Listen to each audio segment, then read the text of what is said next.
अस्सलाम वालेकुम and welcome to another episode of Lahore update. Viewers, I hope कि आप ठीक ठाक होंगे, यहाँ भी सब कुछ खैरियत है। आज हम जो है जिस इशू पे डिस्कस करने जा रहे हैं दैट इज फैशन। फैशन जो है वो आज हर चीज की स्पिरिट है। हम फैशन की दुनिया में रहते हैं। आप जो कुछ हो जाए, आपके जो ड्रेसेस हैं, जो भी आप पहनते हैं वो आपके किसी न किसी फैशन को रिफ्लेक्ट करता है, किसी स्टाइल को, किसी ट्रेंड को रिफ्लेक्ट करता है। इवन दो आपने बेशुमार ऐसे कपड़े पहने होंगे जो आप समझते होंगे या तो ब्रांडेड नहीं हैं या फिर उनके पीछे कोई स्टाइल नहीं है, लेकिन every cloth, every dress that is coming to you जो आप पहनते हैं उसके अंदर हजारों शायद लाखों लोगों की मेहनत शामिल है। उसके कलर स्कीमिंग से लेके उसकी डिजाइनिंग, उसके प्रिंट, उसके एवरीथिंग। जब आप जाते हैं ओवरऑल कट कराने के लिए, उसमें भी सारे का सारा जो है कहीं ना कहीं किसी न किसी फैशन गुरु की इनपुट जरूर शामिल होती है। Today we have with us another a very young fashion guru, Umar Mansoor, fashion designer हैं who is based in UK और वहां पे लंदन फैशन वीक में भी रिप्रेजेंट कर चुके हैं अपने काम को and he is very good at it. Mansoor, thank you. Umar, thank you very much for coming to the studios. Tell me, how did you start on fashion? Well, I started when I was really 15 years old. 15? Yeah. Wow. So at that, tell us the story about that. Well, at that time I just passed my 10th grade, and being from a sheikh family, there was a gap from the school to college. On all those vacations, my father asked my elder brother a year prior to me, when he passed his 10th grade, के आपने office चलना है और आपने जाके वहाँ पे घर में टाइम नहीं जाया करना और ऑफिशियल ट्रेनिंग लेनी है, ये सॉर्ट ऑफ इंटर्नशिप करनी है। तो मेरे बड़े भाई ने बताया कि पापा used to own a textile mill at that time, कि वहाँ पे जो भी काम होगा वो हमारे 10th ग्रेड के लेवल का नहीं होगा और जो हमारे लेवल का काम है हमें दिया नहीं जाता, तो it's quite boring over there, you should avoid that situation.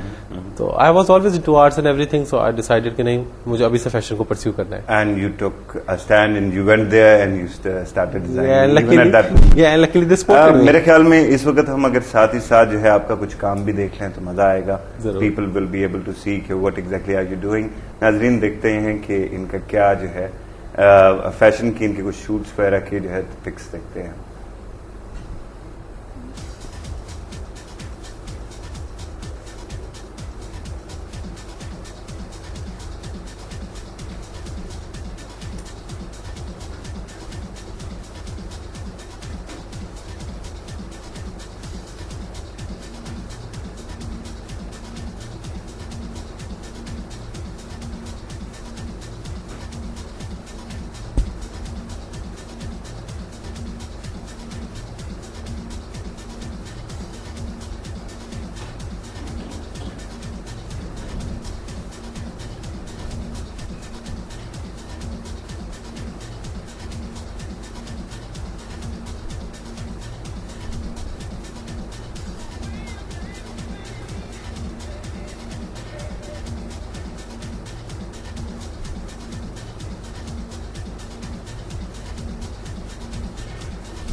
आप ये बताइएगा, what actually brought you to enter scene of the international fashion?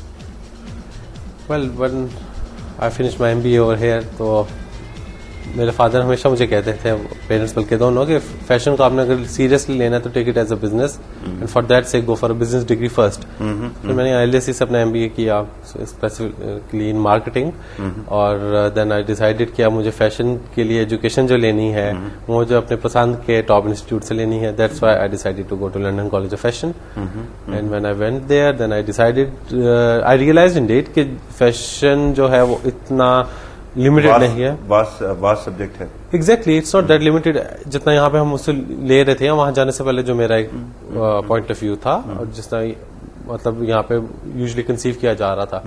और देन आई रियलाइज्ड कि ठीक है, इसमें बहुत सारे सेगमेंट्स हैं, बहुत सारे सेक्टर्स हैं, बहुत सारी स्पेशलिटीज हैं।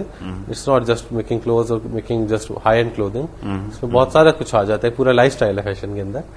तो इंटरनेशनल फैशन जो है वो काफी ज्यादा डिफरेंट है, but we are right now having in Pakistan, but I foresee कि इंशाल्लाह यहाँ पे भी वो वाला फैशन आ जाएगा। अब जब आपने बात कर ही दिया तो आप ये बताएं कि पाकिस्तान के अंदर जो है बाकी क्या फ्यूचर है इस मार्केट का, पर्टिकुलरली आप जैसे young talented people who are learning it from the west, Pakistan को कैसे अडॉप्ट करेंगे फैशन के लिए, पाकिस्तान के अंदर वो फैशन कैसे अडॉप्ट करके लाएंगे आम आवाम के लिए?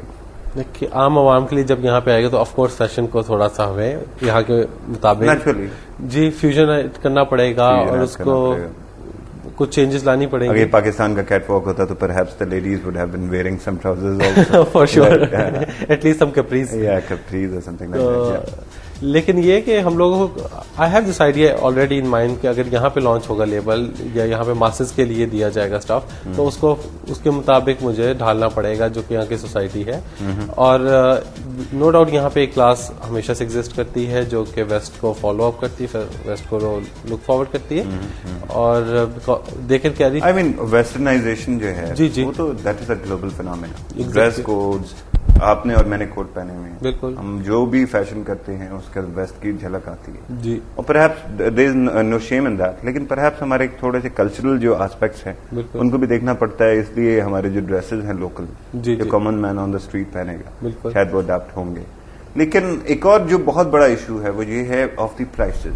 Whenever we talk about designer dresses, perhaps the purchasing power in the West is quite something, or people can buy such things. Pakistan में do you think कि there exists a class जो कि डिजाइनर वेयर पहन सके, या फिर you think कि designers should also be producing stuff that is within the reach of the common man also? I totally agree with the fact west के अंदर भी जब फैशन मासेस तक पहुंचता है तो वो कचोर के जरिए नहीं पहुंचता, वो रेडी टू वेयर स्ट्रीट के ऊपर जब एक आ जाती है स्ट्रीट वेयर उसकी वजह से ही पहुंचता है। और ये प्राइसिंग की वजह से ही हमेशा मैं ये कोट करता हूँ कि लंदन में मुझे स्ट्रीट पे निकल के फैशन देखना नजर आ जाता है और यहाँ पाकिस्तान आके मुझे हाई एंड शादियों में जाके फैशन देखना पड़ता है, क्योंकि जो जोड़े की कीमत होती है वो इतनी हो चुकी होती है कि आप शादियों में ही पहन सके, ऐसे किसी स्पेशल इवेंट पे पहने। एग्जैक्टली यहाँ पे आपको स्ट्रीट फैशन इसलिए नजर नहीं आता क्योंकि हमारे डिजाइनर्स अब तक उसको टारगेट ही नहीं कर रहे। यहाँ पे लोगों को ब्रांड्स के ऊपर ही जाना पड़ता है जो कि बहुत ही क्या कहना चाहिए सेफ एंड पे रह के बहुत ही सेफ कट्स में और मास प्रोडक्शन ऐसी देते हैं जिसके अंदर वो डिजाइन फिलोसफी आप नहीं देख सकते। जबकि वेस्ट के डिजाइनर जो है वो हर कैटेगरी के अंदर बना रहे हैं। अगेन मैं कहूँगा कि जैसे डोल्चे एंड गबाना उनका कुछ और लेबल है तो DNG is there ready to wear label, ठीक है, जो कि हाई स्ट्रीट पर अवेलेबल है। इसी तरह अरमानी, अगर अरमानी प्राइव कर रहा है सेलिब्रिटीज के लिए जिसमें खुद अपॉइंटमेंट लेता है, फिर वो जॉर्जियो अरमानी कर रहा है हाई एंड के लिए, फिर वो जो वर्किंग यंगस्टर उनके लिए एम्प्रियो अरमानी कर रहा है, अरमानी जीन्स वो कर रहा है मिडिल ईस्टर्न मार्केट के लिए, और अरमानी एक्सचेंज वो कर रहा है स्ट्रीट वेयर के लिए। उससे डिफरेंट क्लासेस को टारगेट करने की डिफरेंट प्राइस रेंज की हुई है। You can buy an Armani Exchange label for even £50। Why don't you see this phenomenon in Pakistan also? Well, thing is that we are still. Why do we have to buy a pullover from a street shop? जिसकी शायद वो उस पर Dolce गबाना ही लिखा होगा, जी जी, ठीक है ना, लेकिन वो होगी 80 रुपए की, 200 रुपए की, 300 रुपए की।